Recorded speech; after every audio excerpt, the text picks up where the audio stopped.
এই চিতা দৌড়বে পৃথিবীর সব থেকে দ্রুত গাড়ির সঙ্গে।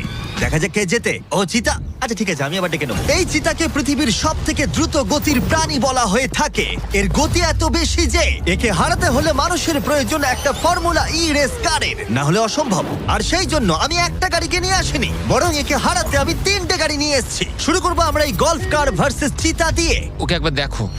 তোমরা তৈরি? হ্যাঁ তৈরি। 3, 2, 1, চিতাকে পাঠাও। ও ভাই, ও খুব জোরে দৌড়চ্ছে। দাঁড়া, কাছাকাছিও নয়। ছিটকে বেরিয়ে গেল। দিকে ধুলোয় ঢুকে যাচ্ছি। আমি আর দেখতেও পাচ্ছি না, এটা ভাই। গায়েব হয়ে গেল। চিতা রেসটা শেষ করে ফেললো আর আমরা এখনো মাঝ রাস্তায় আছি। খুব বাজে হলো। স্যার, চিতা তুমি আমাদের লড়াই করতেই দিলে না। আমাদের আরেকটু দ্রুত দরকার, পরের গাড়িটা নিয়ে এসো।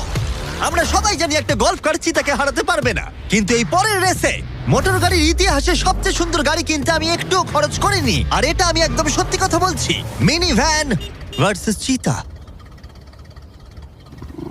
যাও চলো চলো যাও, চলো যাও, জিমি, যাও। ড্রাইভ ড্রাইভ জিমি, ও ড্রাইভ। ভাই, এটা কি করে চালাবো আমি? তাড়াতাড়ি চালাও। দাঁড়াও আরে দাঁড়াও, কি এটাকে করছো আমি নাকি? চালানোর চেষ্টা তুমি কি করছি। করছো ভাই? আরে দাঁড়াও ভাই, আবার চলে গেল। এটার গতি আর বাড়ছেই না। আমরা এই মিনি ভ্যানটাকে কেন নিলাম? এটা আবার বাজে হলো। আমরা হেরেই গেলাম। আমরা করছিটা কি? দাঁড়াও চিতা, চিতা তোমাকে ফিনিশ লাইনটা ক্রস করতে হবে। ও ফিনিশিং লাইনের আগে দাঁড়িয়ে পড়েছে। এই তো করেছে। আমাদের সাথে মজা করছে।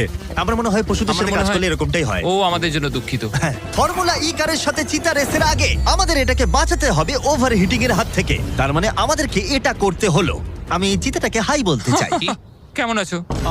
হাই। ও আমি Oh my চিতাটাকে God, ছুঁলাম। bro. যে কারণেই হোক না কেন, ওরা আমাদের এই শীর্ষ শিকারীর সাথে সময় কাটাতে দিয়েছে। আমার বিশ্বাসই হচ্ছে না যে আমরা এর সামনে করছে। আছি। এখানে এসো মিলি, আমার বিশ্বাস হচ্ছে না আমি একটা চিতাকে ডাকছি। এটা সত্যি খুব বড়। নোলান কি করছো? ও, নোলান হাত দিও না। না, আমরা আর হাত দেবো না। তোমরা সত্যি এক একটা পাগল। ও মাই গড, এটাকে তো একটা বড় বিড়ালের মতো দেখতে লাগছে। হ্যাঁ, খুব একটু দাঁড়াও। cute। আমরা চিতাকে রেসের মাঝখানে একটু ব্রেক দিয়েছি যাতে ও বেশি হাঁপিয়ে না পড়ে। আর যদি তোমরা জানতে চাও, আমরা কোলাব করেছি আমেরিকান হিউম্যান সোসাইটির সাথে, যারা এই সমস্ত প্রাণীদের সাথে আমাদের ভিডিও করতে অনুমতি দিয়েছে। আর সেই জন্য এটা করছি কারণ বর্তমানে পৃথিবীতে 8,000-এরও কম চিতা বাস করে। যে কারণে এই ভিডিও করার সময় আমরা খুব সাবধানতার সাথে এদের সাথে ব্যবহার করছি। এটাই করা উচিত। লোমগুলো কত দাঁড়াও, নরম। চিতাটা কি জোরে গড়গড় করছে। তার মানে ও আমাদেরকে লাইক করে। মনে হচ্ছে মিলি পরের রেসের জন্য তৈরি। চলো যাওয়া যাক। যে সময়ের জন্য আমরা সবাই অপেক্ষা করছিলাম সেই মুহূর্ত অবশেষে এসে গেছে। এবার আমরা সাক্ষী থাকতে চলেছি সর্বশেষ চ্যালেঞ্জের, ম্যান ভার্সেস অ্যানিমাল। এই রেসটা অসাধারণ হতে চলেছে।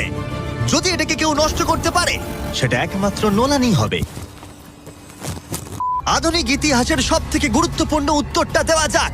3, একটা চিতা কি পারবে 2, ফর্মুলা ই কারের সাথে রেস করতে? দেখা যাক। 1। চলো রেসটা শুরু করি। যাও।